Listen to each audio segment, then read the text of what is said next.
भारत का भूगोल, जब भी मैं इसके बारे में सोचती हूँ तो लगता है जैसे एक ही देश में पूरी दुनिया सिमट गई हो। विशाल मैदान है, रेगिस्तान है और इन सब के ऊपर एक ताज की तरह पहाड़। कभी कभी मुझे सच में लगता है कि अगर भारत एक शरीर है तो यहाँ की पर्वत श्रृंखलाएं उसकी रीढ़ की हड्डी हैं, उसे सहारा भी देती हैं और एक आकार भी। और हमारे पास आज चर्चा के लिए जो स्रोत हैं वो भारत की इन्हीं पर्वत प्रणालियों पर एक कमाल के गाइडबुक जैसे हैं। नक्शे, तथ्य, तुलनाएं, सब कुछ है इसमें। और सच कहूं तो इसे पढ़ते हुए मुझे एहसास हुआ कि मैं पहाड़ों के बारे में कितना कम जानती थी। तो आज हमारा मिशन सिर्फ ये जानना नहीं है कि कौन सा पहाड़ कहाँ है, बल्कि ये समझना है कि इन पहाड़ों की अपनी एक शख्सियत है, एक उम्र है, एक कहानी है। हम भारत के भूवैज्ञानिक इतिहास की एक यात्रा पर निकलने वाले हैं। तो चलिए शुरू करते हैं। जब हम भारत के पहाड़ों की बात करते हैं तो सबके दिमाग में सबसे पहले हिमालय आता है। लेकिन इन नोट्स में जो सबसे हैरान करने वाली बात मुझे लगी वो ये थी कि कहानी हिमालय से नहीं बल्कि अरावली से शुरू होती है। इसे भारत की सबसे पुरानी पर्वत श्रृंखला बताया गया है। सबसे पुरानी, इसका असल में मतलब क्या है? कितनी पुरानी? ये एक बहुत अच्छा सवाल है, क्योंकि यहीं से पूरी कहानी का नजरिया बदल जाता है। जब हम कहते हैं सबसे पुरानी, तो हम बात कर रहे हैं लगभग 1.5 अरब साल पहले की। ये तब की बात है जब धरती पर जीवन बस पनप ही रहा था। अरावली उस समय के पहाड़ हैं जब भारतीय उपमहाद्वीप आज की जगह पर था ही नहीं, बल्कि एक विशाल भूभाग गोंडवाना लैंड का हिस्सा था। आज जो अरावली हम देखते हैं वो तो उस विशाल पर्वत का सिर्फ घिसा पिटा कंकाल है। क्या? हाँ, एक समय में ये हिमालय से भी ऊंचे और भव्य हुआ करते थे। वाह!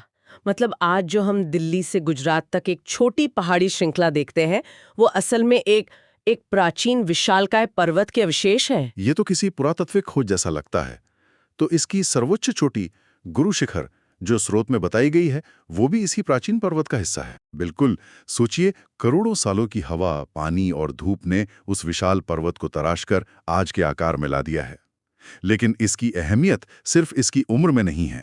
आज भी ये पश्चिम से आने वाले थार मरुस्थल को उसे पूर्व की ओर बढ़ने से रोकती है। ये एक प्राकृतिक दीवार की तरह है। अच्छा। और क्योंकि ये इतनी पुरानी है, इनके अंदर भारत के कुछ सबसे पुराने खनिज भंडार छिपे हुए हैं। तांबा, जस्ता, ये सब इसी प्राचीन पर्वत की देन है। तो अरावली एक तरह से भारत के ग्रैंड ओल्ड मैन है, जो इतिहास की कहानियां सुनाते हैं। अब मैं नक्शे में देख रही हूँ कि भारत के ठीक बीच में दो और श्रृंखलाएं हैं, विंध्य और सतपुड़ा। ये लगभग देश को दो हिस्सों में बांट रही हैं। क्या ये महज एक संयोग है या इनका कोई बड़ा रणनीतिक महत्व है? ये बिल्कुल भी संयोग नहीं है। विंध्य और सतपुड़ा भारत के सांस्कृतिक और भौगोलिक विभाजन की एक ऐतिहासिक रेखा रहे हैं। पारंपरिक रूप से विंध्य के उत्तर का क्षेत्र आर्यावर्त और दक्षिण का दक्षिणापथ कहलाता था। अच्छा। ये पहाड़ बहुत ऊंचे नहीं हैं, लेकिन इन्होंने हमेशा एक एक अवरोध का काम किया है। और इन दोनों के बीच जो जगह है वो और भी दिलचस्प है। इनके बीच से नर्मदा नदी एक भ्रंश घाटी या जिसे रिफ्ट वैली कहते हैं, उसमें बहती है। भ्रंश घाटी? हाँ, ऐसा लगता है जैसे जमीन का एक हिस्सा धंस गया हो और नदी के लिए एक रास्ता बन गया हो। अच्छा, तो ये सिर्फ पहाड़ नहीं बल्कि भारत की भौगोलिक और सांस्कृतिक पहचान को घड़ने वाले तत्व हैं। सतपुड़ा रेंज के बारे में इन नोट्स में अमरकंटक का जिक्र है, जहां से नर्मदा और सोन जैसी नदियां निकलती हैं। ये कितना अनोखा है कि एक ही जगह से दो बड़ी नदियां निकलकर बिल्कुल विपरीत दिशाओं में बहने लगती हैं। हाँ, ये सतपुड़ा रेंज की बनावट का कमाल है। अमरकंटक एक क्या कहते हैं, रेडियल ड्रेनेज पैटर्न का बेहतरीन उदाहरण है। मतलब एक केंद्र से नदियां निकलकर अलग अलग दिशाओं में फैलती हैं। नर्मदा पश्चिम की ओर अरब सागर में जाती है और सोन पूर्व की ओर बहकर गंगा में मिल जाती है।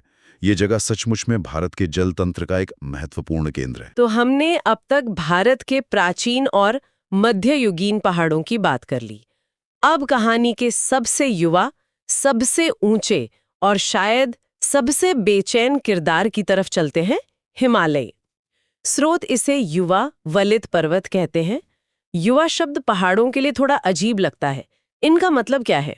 पहाड़ों की दुनिया में युवा का मतलब होता है कुछ करोड़ साल। कुछ करोड़ साल? हाँ, हिमालय का जन्म तब हुआ जब भारतीय टेक्टोनिक प्लेट यूरेशियन प्लेट से टकराई। ये टक्कर आज से लगभग 5-6 करोड़ साल पहले शुरू हुई थी और मजे की बात यह है कि ये टक्कर आज भी जारी है। आज भी? बिल्कुल। भारतीय प्लेट अभी भी हर साल कुछ सेंटीमीटर उत्तर की ओर खिसक रही है और इसी दबाव की वजह से हिमालय की ऊंचाई आज भी बढ़ रही है। कमाल है। इसीलिए ये युवा और बेचैन है। यहाँ भूकंप आते हैं, भूस्खलन होते हैं, एक जीवित सांस लेता हुआ पर्वत है। ये तो अविश्वसनीय है।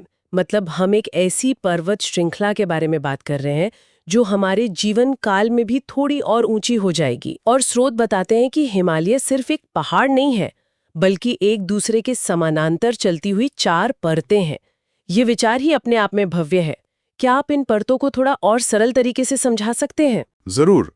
इसे ऐसे समझिए जैसे आपने 4 अलग-अलग आकार की दीवारें एक दूसरे के पीछे खड़ी कर दी हों।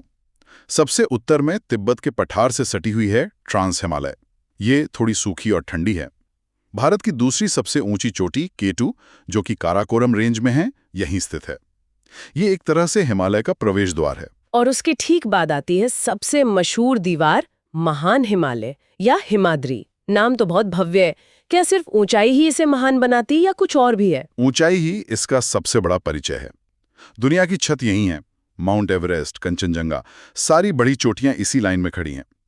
इसे हिमाद्री इसलिए कहते हैं क्योंकि हिम का अद्री यानी बर्फ का पहाड़। अच्छा। इसकी औसत ऊंचाई ही 6000 मीटर है, जो इतनी ज्यादा है कि यहां हमेशा बर्फ जमी रहती है।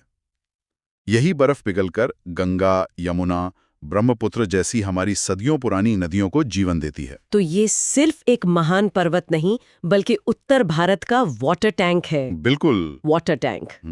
क्या बढ़िया उपमा है। और इस विशाल बर्फीली दीवार के साए में तीसरी परत है लघु हिमालय या हिमाचल। स्रोत कहते हैं कि हमारे ज्यादातर हिल स्टेशन यही हैं। शिमला, मसूरी, नैनीताल। ऐसा क्यों? क्योंकि यहाँ का मौसम ज्यादा सुहाना है। महान हिमालय की तरह यहाँ हमेशा बर्फ नहीं रहती और शिवालिक की तरह यहाँ तराई की गर्मी नहीं है। इसकी ऊंचाई एकदम परफेक्ट है, 3700 से 4500 मीटर के बीच। यहाँ खूबसूरत घाटियां हैं, घने जंगल हैं। पीर पंजाल और धौलाधार जैसी श्रेणियां इसी का हिस्सा हैं। ये हिमालय का वो हिस्सा है जहां इंसान और पहाड़ एक दूसरे के साथ सबसे ज्यादा घुलते मिलते हैं। और फिर सबसे आखिर में मैदानों से ठीक पहले आती है चौथी और सबसे छोटी दीवार, शिवालिक। इसे हिमालय का फुट हिल भी कह सकते हैं। इन नोट्स में दून घाटियों का जिक्र है, जैसे देहरादून। ये क्या चीज है? शिवालिक सबसे नई परत है जो नदियों द्वारा लाए गए मलबे के जमा होने और फिर से मुड़ने से बनी है। जब ये परतें बन रही थीं, तो लघु हिमालय और शिवालिक के बीच कुछ अस्थायी झीलें बन गईं। समय के साथ ये झीलें मलबे से भर गईं और सूख गईं, जिससे चौड़ी समतल घाटियां बन गईं। इन्हीं को दून कहते हैं। अच्छा, तो देहरादून, कोटली दून, पाटली दून, ये सब इसी प्रक्रिया का नतीजा है। बिल्कुल। और ये खेती और बसावट के लिए बेहतरीन जगह हैं। फिर एक हरी भरी घाटी, फिर एक विशाल बर्फीली दीवार और उसके भी पार एक ठंडा रेगिस्तान। अविश्वसनीय। अब भारत के नक्शे के किनारों पर चलते हैं, पश्चिमी और पूर्वी घाट। स्रोत में पश्चिमी घाट को सह्याद्री भी कहा गया है और इसे एक निरंतर श्रृंखला बताया गया है, जबकि पूर्वी घाट को टूटा फूटा। इन दोनों में इतना अंतर क्यों है? ये अंतर भारत के प्रायद्वीपीय पठार की ढलान की वजह से है। ये पठार पश्चिम में ऊंचा है और पूर्व की ओर झुकता है। इसी वजह से पश्चिमी घाट एक खड़ी लगातार दीवार की तरह दिखते हैं, जो अरब सागर से आने वाली मानसूनी हवाओं को रोक लेते हैं। अच्छा। और ये कोई मामूली बारिश नहीं है। ये इतनी ज्यादा और केंद्रित है कि इसने यहाँ की पूरी एवोल्यूशन को ही बदल दिया है। आपको यहाँ ऐसे हजारों पेड़ पौधे और मेंढकों की प्रजातियां मिलती हैं जो दुनिया में और कहीं नहीं है। सिर्फ इसलिए क्योंकि वो इस अनोखे भीगे हुए माहौल में पनप सकी। ये पहाड़ एक तरह से एक विशाल प्रजाति फैक्ट्री की तरह काम करते हैं। इसकी सबसे ऊंची चोटी अनाईमुडी है, जो दक्षिण भारत की सबसे ऊंची चोटी भी है।